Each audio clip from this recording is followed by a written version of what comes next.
Hey there, everybody. Welcome back to the Art of Losing Your Butt and Finding Your Why. I'm Doug, And I'm Christy. and this week's topic is going to be something that is not just related to health and wellness, but mental health, and will be important to everyone out there, anyone who's listening. And tonight's topic is moderation. Figuring out what moderation is for you, how it applies to all the aspects of your life, and how important it is to moderate your activities, whether that go diet, exercise, work-life balance, and just how important it is. In today's society, you hear about the extreme side of things a lot. Well, And, we're all about the extremes. the people that are overworkers and overachievers, and people that exercise for hours on end. But 99% of people, that doesn't work.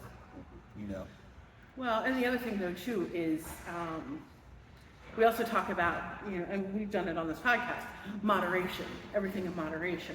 Right. Well, what is moderation? Right. What moderation to me might be different to you. Definitely. Definitely. So how do we determine what moderation is? Aristotle said it was the golden mean, Right. meaning it's when you find balance in everything in your life. Yes. That's the golden mean. So that's what we're trying to do. Yeah. And to do that, you need moderation in all areas of your life. Definitely. Definitely. So, It's important for a lot of things. I'm going to say, your first one's going to be your mental health. If you find yourself, and I'm going to tie in work-life balance with this because it comes to mind as my own personal issues. That if you find yourself working too much and not having enough time to yourself, or playing too much and not having enough time to work, it tends to affect you negatively in some way, shape, or form, and it kind of sneaks up on you. I've kind of done this back and forth of trying to find my moderation for myself. In my life, I have overdone and underdone things. Everything, as a matter of fact. Yeah. Truly, I was gonna say. truly. I mean, as someone with an addictive personality, I did not understand the concept of moderation in anything, whether that be drugs, alcohol, food, partying, work. socializing, It doesn't matter. working. I would take everything to an extreme, easily, very easily. Even exercising. When I first got into this lifestyle change, I found myself going overboard with this, and you just have to experiment because everyone's moderation is different, depending on your age, your health, where you are in your life. Everyone has a different middle of the road for them. And everybody has different habits and things. Oh yeah. So you really have to kind of clue into like a self-assessment of Right. yourself. And this is one of those things that we talk about all the time. You've got to be honest with yourself. Oh yes. That's the hardest thing in the world to do is be honest with yourself. Yep. But if you can be honest with yourself, you're halfway there. Life isn't easy. We weren't given a book on birth saying this is how you live. Right. This is something we have to figure out, and we have to seek help and knowledge from other people. But with the moderation thing, it's self-assessment. So, do you overdo your hobbies? Do you overdo your work? Do you overdo food? Where is that balance off kilter? Yes. And that's where you start. If you're a person that overeats, like like me, start with moderating your food, moderating your calories. And then you'll find, as I did, I thought all my problems in the world were me not being moderate in my food. Where was I wrong? Yeah. Because then I realized that I was out of balance in everything in my Once you life. start looking and Yes. you start really inquiring into your daily, every part of your different aspects of life, you start to see it more and more. Once you see it in one area, you'll start to see it in other areas. Usually, the things are out of balance for you. And like I totally gave everything to everyone. I lost myself in surviving, basically. I get that. And I didn't know who I was anymore. Yeah. And so when you start taking control of your life by what you control in your, putting in your mouth, all of a sudden you realize, oh wait, I can take this control back over here and over here and over here, Right. you know? And shift things to a more middle of the road, a good place for you. And once you start doing that, you start feeling better. Okay. The best thing you can do though is to, what I would say, if you're looking and you notice some things that need changing, set realistic goals for yourself. Don't try to go extreme, or else you'll only sway in the opposite direction. Yep. I went from having no exercise and being obese to having way too much exercise and overdoing it. And make small adjustments. Don't try to make huge adjustments here. If you find yourself, I don't know, like I said, eating too much, don't find yourself starving or trying to skip meals and, trying to live on 1,200 calories a day. Yeah. It just won't You'll burn work. out. It will work. It will for 3 or 4 days. Yeah. And you'll think, oh my God, I lost 5 pounds.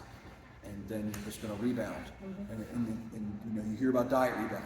In that same aspect, you can do the same thing with anything else. When you make too extreme of a change, your body's not ready for it. Your body will fight you on it. Yeah. Because I went you cold got turkey used with, to. with cigarette smoking. Right. What happened? I went right back to smoking Yeah. because I couldn't go cold turkey. What made it work for me was stepping down on the nicotine. Right. So I made a goal. And, at first it was, I'm only going to smoke 5 cigarettes today. I used to smoke a pack. So I worked down, Right. I had 20 cigarettes, now I'm going to only do 15. Now, for a Yeah. couple days, now I'm going to only do 10. Now I'm only going to do 5, and that's how I quit. But I had to set those realistic goals. Right. Weight was the same way with me. Yeah. I can't look at the big picture. When I look at the big picture, I just say, I'm a big epic kind of girl. It's too overwhelming. It's too hard. It's too much. It makes my heart jump out of my chest. Yeah. I can't look at the big picture, and all of a sudden I'm just like, screw it. I don't want to do it anyway. Something I really want to do. So, break it down to small, manageable goals. Be really realistic with it, and you'll find that it makes things a lot easier. Oh, definitely. Instead of you worrying about losing 40 pounds, say I need to lose 5 pounds. And then once that 5 is off, you move on to the next 5. Yep. Because in your mind, it's a little bit of a trick you can play on yourself. In your mind, 5 pounds is not a lot to lose.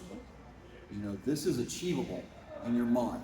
And once you believe that you can achieve it, you're just that much more likely to go after it, stick with the program, and actually achieve the goal. And then once you're there, you realize, oh, let me try another 5 pounds.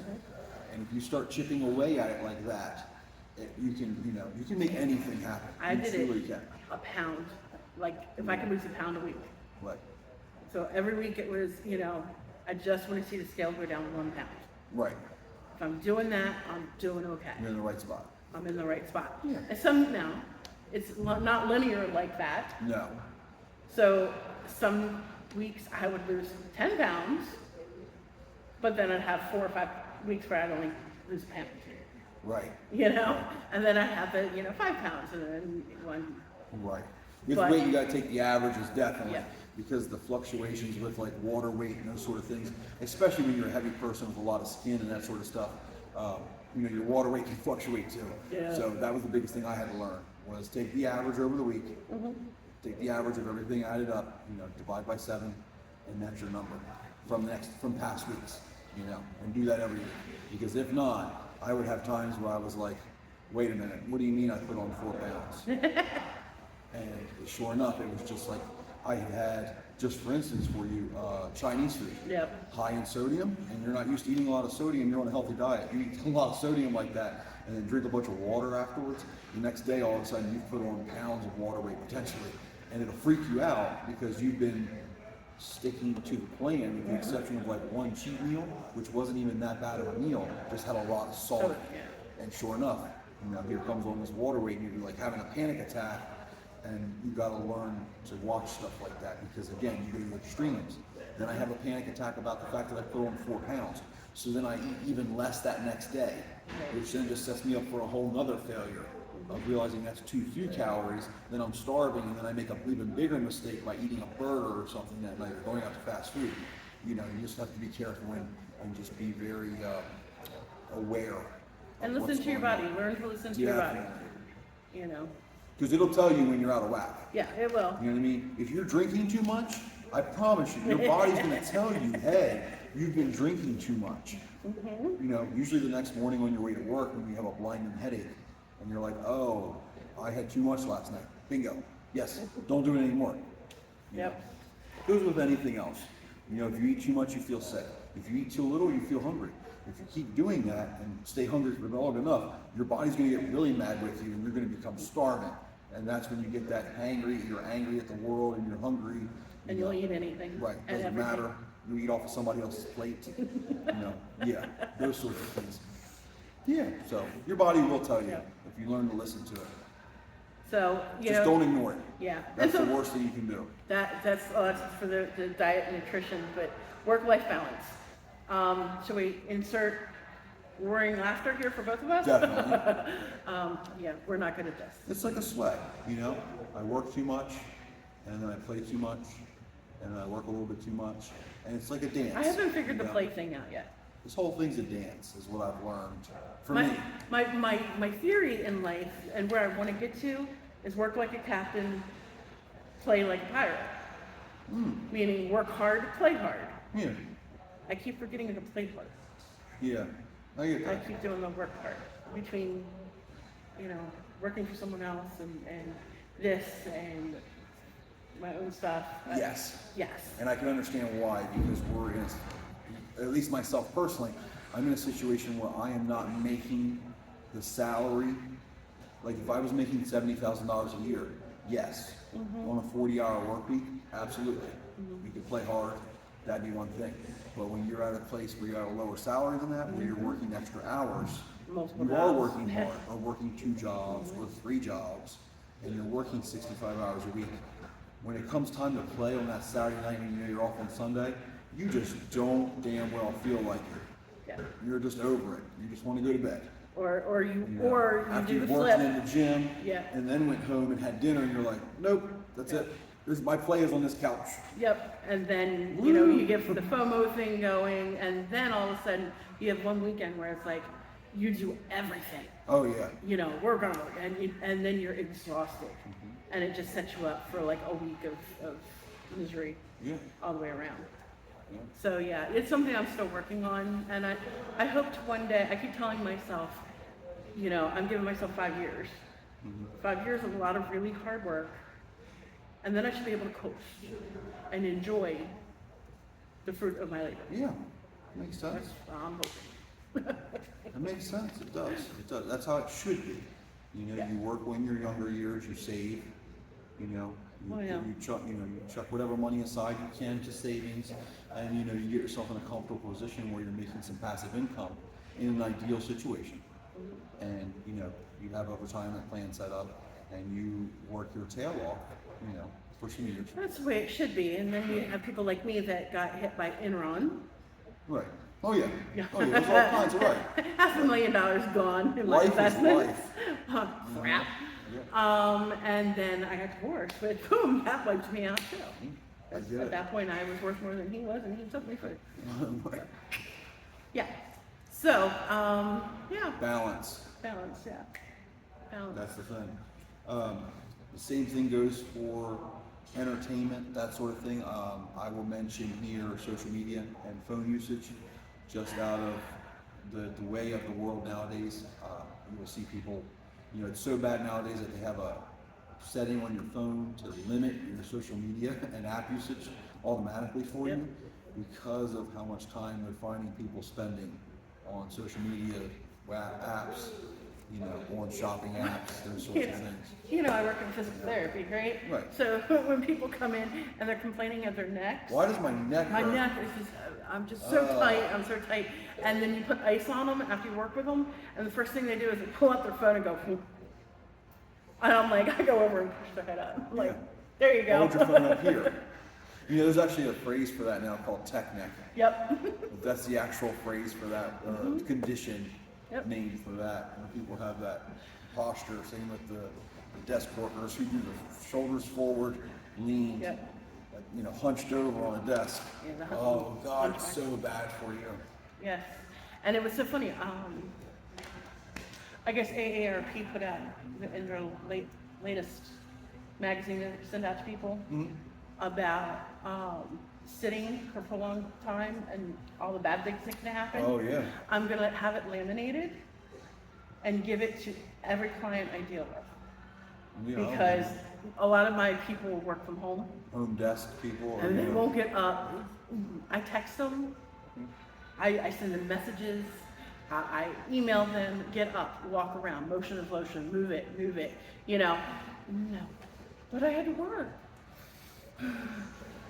Yeah. Yeah, so, and because I work from home, they'll work 8 to 12 hours a day. Right. Right. Well, I got deadlines. Oh, I don't know why I have bad circulation in my legs. Really? You sure? You've been sitting on that chair for 9 hours a day, 5 days a week, with the only breaks you going to use the bathroom or get something to eat. yep. So there are some challenges you will face when trying to set up some system of moderation in your life. And some things you can do to overcome those challenges. The one that I have written down is mindfulness. Just staying mindful of your current situation that you're in, and what you're doing. When you're, like, say, ordering food or ordering a drink, just being mindful that, you guys already ordered 5 different appetizers, or this is your 5th round of drinks, and just check yourself, Yep. from time to time. If you find yourself, working too much and you're only getting 5 hours of sleep, and you're waking up and you're going to work tired and you're getting an energy drink or coffee just to wake yourself up in the morning, stay mindful of the fact, I like the smart watches because they tell you everything every morning. Hey, you slept like shit. Yeah, no kidding. And then you worked for 10 hours yesterday. This isn't good. Your heart rate's elevated and you didn't sleep very well. This is terrible for you. And it kind of, that helps me for myself. But And just accountability. Oh yeah. Having an accountability partner sometimes. Friend, My- family member, My team husband partner. does a good job with that. Yeah. He does that. Oh, what are we doing for our job on our day off again? Oh yeah, I know. But he goes, but buttering the biscuits, is that what we're doing? Yeah. Oh, okay, yeah. He keeps it lighthearted, but he does remind me at times that, and where I need to focus a little more, That's great. It's It's awesome to And have I'm someone like that. working very hard to put more time into our stuff. Like for 2025 for the podcast, I got it down. I got You it got the all year. scheduled. I got the whole year You scheduled. got the year ready to go. Yes, I do. And then the last thing would be flexibility. Just stay flexible in your goals, and realize that it's not do or die. It's small process. changes. It's a process. You will slip up. There will be times where old habits die hard is a phrase for a reason. If you find yourself chronically overworking, undersleeping, overeating, and underexercising, you will very easily slip back into those ways. Yep. And it's usually during times of stress, Yep. or times of anger, or halt, hungry, angry, lonely, and tired. If any of those things are going on with you, you're more likely to slip into old bad habits. That goes for drugs, that goes for alcohol, that goes for overeating, any of those things. And I would just say, don't be too hard on yourself. And Get back on the horse. Yeah. A perfect Right. example of that was we've had a little chaos in our family life, which you know of. yeah, And I was stressed out. My husband was stressed out. yeah. And this weekend it was, oh no, I'm getting ice cream. Screw it, I'm getting ice cream. And I did, and I ate my ice cream. And I didn't beat myself up for it. The next day I got up, and guess what? Back Went on to the gym. program. You're Went back to on the the gym program. and got right back on the thing. 'Cause it's like, it's one of those situations where that's my comfort food. I've been stressed out for 2 weeks. I've been good. I haven't caved. And I'm like, you know what? Screw it. I'm gonna cave, and I'll get right back on the thing. Yeah. But you know what? I felt better. Yeah. So as far as binge eaters, sometimes you just have to allow yourself to have that binge. You know, from this point to this point, and then that's it. Right. You know, then you get back on the thing. But it helps. For me, it's indulging just a little bit. And again, this doesn't apply for everything. But like she's talking about, if I'm at that point where I'm just like, you know, I don't know, it's the end of the day and I just want a damn burger. And I'm like, you know what though? I'm walking all day at work. I went to the gym tonight. You know, if my other stuff's on track, I can allow myself something like that, a splurge, if you will. You know, it's like, listen, it's a once a week thing. It's a couple extra 100 calories. I am not sweating it because I know that that one meal of 300 extra calories than I would have normally eat is not going to offset all the progress I've made for the past 6.5 days of that week. Right. And I have to remind myself of that because I can then have that burger and then beat myself to shit about it. I mean, absolutely beat myself to hell about how terrible of a decision that was and how I just screwed everything up. And be up late that night, panicking, worrying about what kind of an outcome that's going to have on my, my success or failures. And then I'm up late thinking about that. And it's just, it's not, be mindful of multiple things. That you need to be flexible, that these changes come in small increments, that yes, mistakes will happen, and that sometimes life is too damn short to get so caught up over something. I can promise you that, does your job really need you to work 85 hours this week? Because you know what, if you drop dead today, they'll find somebody new tomorrow. My sister said something real serious to me about it that almost gets me choked up saying it when I was talking about working so much. And she goes, yeah. And she goes, I can promise you one thing. She goes, if you die right this moment, your job listing, I promise you, will be posted before your obituary. Yep. And that, that reminds me of, life's too short to be working so much that you have no time for anything else. It's my biggest problem. It's one of the things that I struggle with the most. And, I'm working on it. And small increments, mistakes happen. You'll find yourself progress, slipping back not into it. perfection. That's it. And you just do the best you can. Yep. You know? But that's the thing though, because we do talk a lot about what moderation, do things moderately, Right. eat moderately, Right. exercise You moderately. can have sugar, but in moderation. Right. What does moderation mean? And so that was one of the things I came up with. I'm like, well, but what is moderation? Yeah. What is it to you? Right. Because it's different for all people. Everybody, yes. And so that's what this was all about, is trying to teach you how to find your own moderation. Right. What is that balancing act for you in all things? Yeah. And, where do you find your own golden mean? Yeah. So, Yes, that's it. so. I hope it helps. Yeah, thank you guys for tuning in and let us know what you think. If there's anything you want to hear us talk about, feel free to mention it below. If you have any questions, feel free to ask them below. We're more than happy to respond. We'll be right here waiting for you. Please like, share, subscribe, let everybody know about this podcast. Share it around the world. We appreciate it. And thank you guys for tuning in so much, and we will see you next week. Bye. Bye.